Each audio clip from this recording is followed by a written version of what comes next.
Now, unfortunately, we got to get back to the real reason that we're here, and I've got an immigrant story to tell you. Today's is about a man named Seamus Culleton, a 38-year-old Irish man. He's originally from Glenmore in County Kilkenny, Ireland. Seamus runs a plastering business in Wakefield. On September 9th, he needed to return some items to the Home Depot after work, so he stopped on his way home at the Home Depot in Saugus. He returned the items and then headed for home. Quote, after about 2 minutes, I realized that a car was following me, a Ford, a blue one, and it just looked suspicious because the guy driving had these deep blue reflective sunglasses, Seamus said.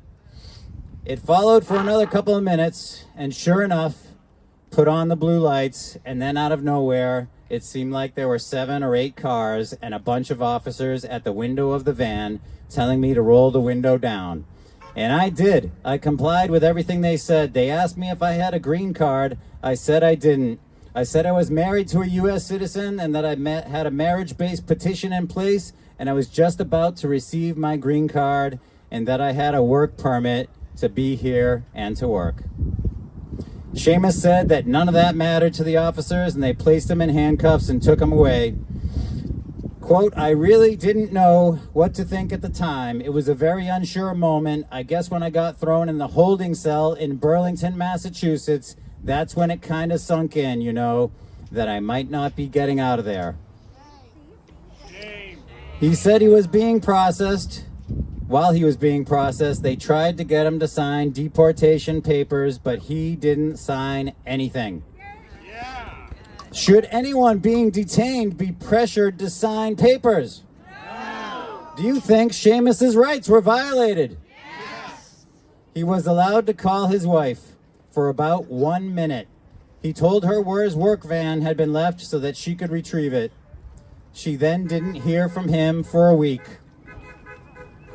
Seamus was flown to Buffalo, New York, where he spent a week, and then Texas, where he remains. Shame. Should ICE be flying residents of Massachusetts out of state to avoid due process? No. Do you think Seamus was entitled to a bond hearing? Yes. Seamus's wife, Tiffany Smith, a U.S. citizen, said, I want him home. I want him safe. Seamus is a good man. He doesn't deserve what's going on. We tried to do everything the right way, the way that you're supposed to, so I'm just begging, just at least let us finish that.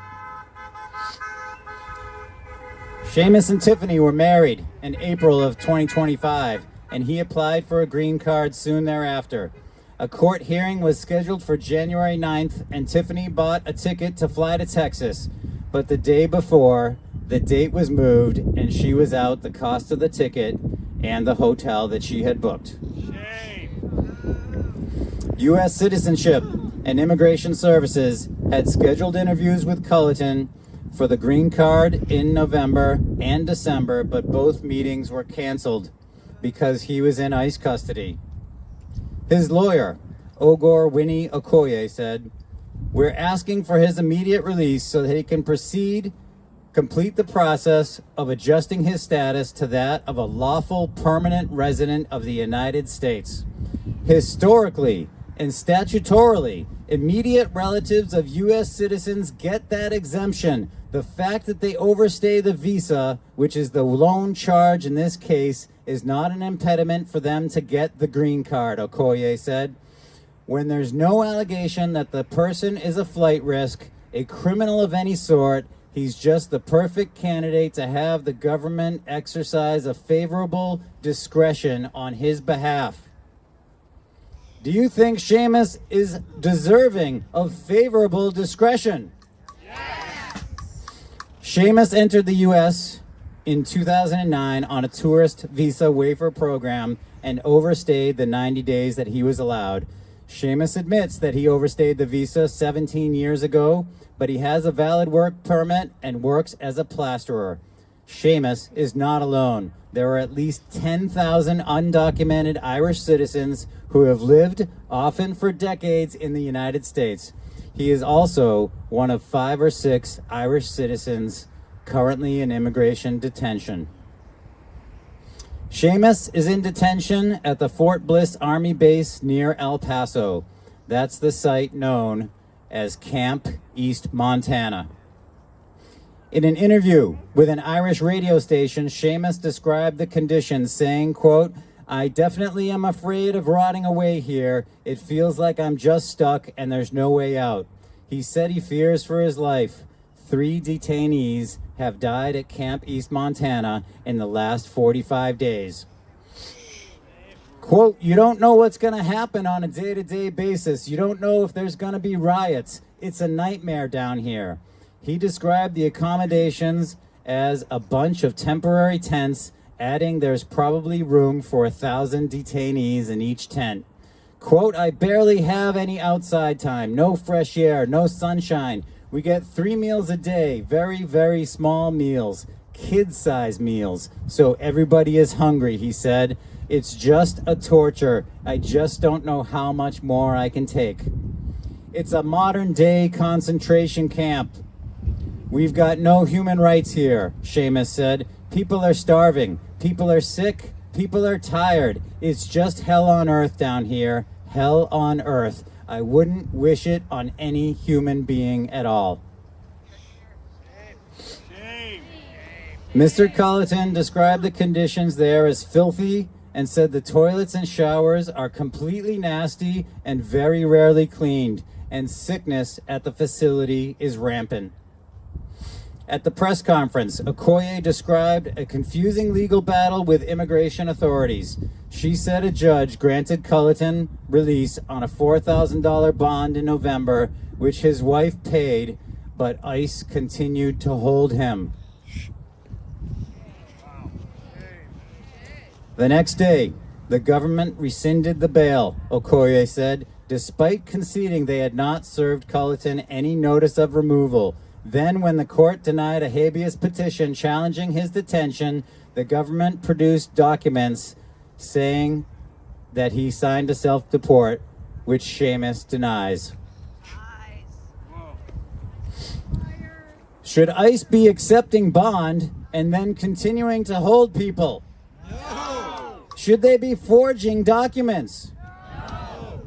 Quote, "I believe my client when he said that he never saw or signed any of those documents," Okoye said. "Seamus has no criminal record in the U.S., but he does face a warrant on drug-related charges in Ireland."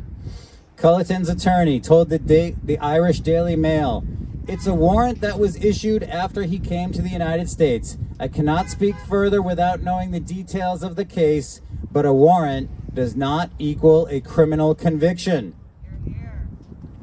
ICE spokeswoman Tricia McLaughlin said of Seamus, "He was offered the chance to be instantly removed to Ireland but chose to stay in ICE custody. In fact, he took affirmative steps to remain in detention. A pending green card application and work authorization does not give someone legal status to be in our country.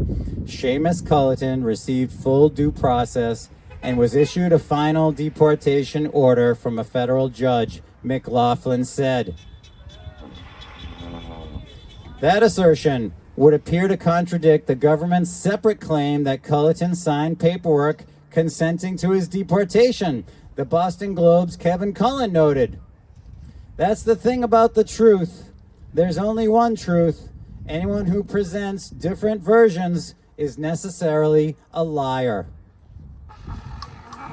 Tricia McLaughlin is set to leave her position at the Department of Homeland Security tomorrow, February 27th.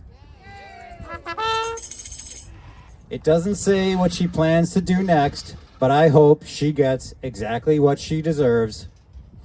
I will really miss the exceptional cruelty and dishonesty that Tricia made a personal hallmark in her brief tenure as official prevaricator for the Trump administration's mass deportation campaign. Seriously, guys, you don't know how much fun you've had booing at her statements these last few months. On February 13th, a district court judge issued a temporary order delaying his deportation. That order expires tomorrow. I don't know how this is going to turn out, but as always, folks, I thank you so much for listening.